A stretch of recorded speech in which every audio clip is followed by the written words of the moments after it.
All right, today we're going to be looking at an alternative for Illustrator users, an online version of Illustrator. It's called Designer Gravit.io, and I'm going to show you a practical application for it.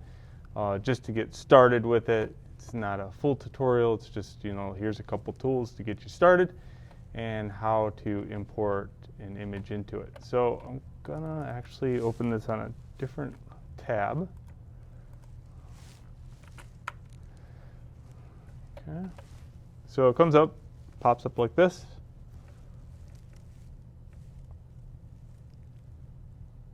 Oh, and it's got my same thing in there. So I'm going to go File, New Design.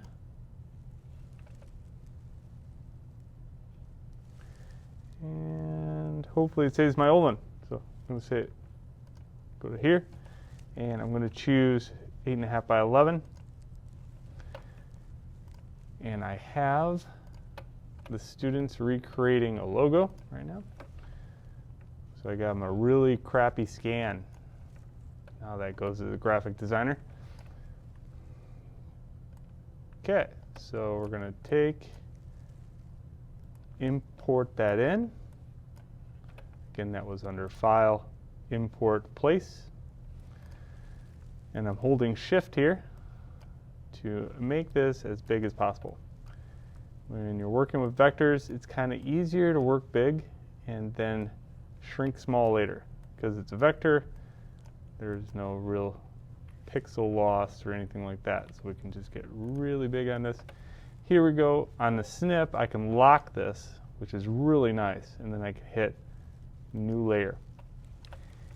I can use Control wheel mouse to zoom in and out. And I can also use spacebar to pan left and right, just like Adobe Illustrator. All right, so here is the pen tool. And just click, click, click, drag. And where or when you choose to click and drag versus click is the key here. But I do like to drag just a little bit each time.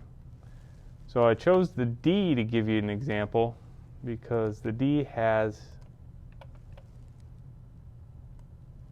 the hole.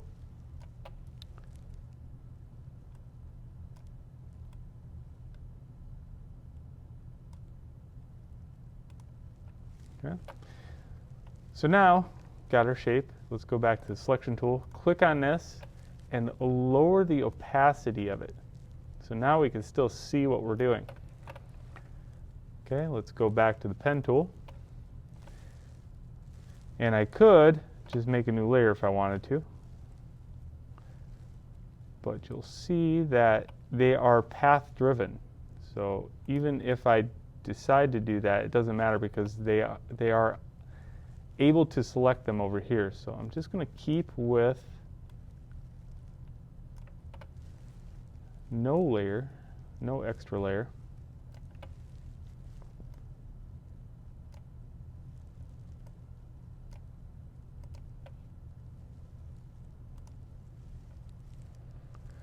Okay.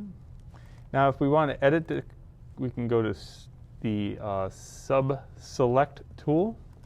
That allows you to kind of move things around. Allows you to move these rocker arms around to get a smoother look to it.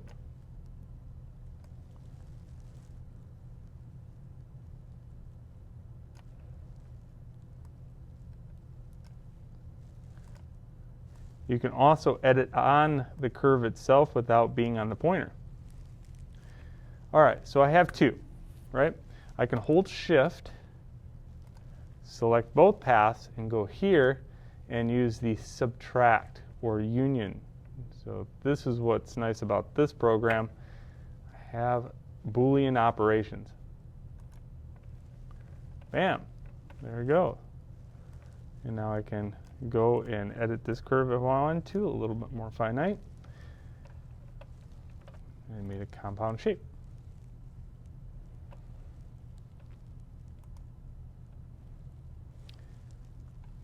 So you can imagine all these are just a bunch of letters that I could just go in and make compound shapes for each one very easily. So that is an Adobe Illustrator kind of, and obviously there's a few thousand other buttons here, but those are the buttons you should probably just to get started. All right, so that'll give you some confidence. You saw I made that D, it wasn't that hard. And if you choose to use this program, it's available to you, free. Enjoy.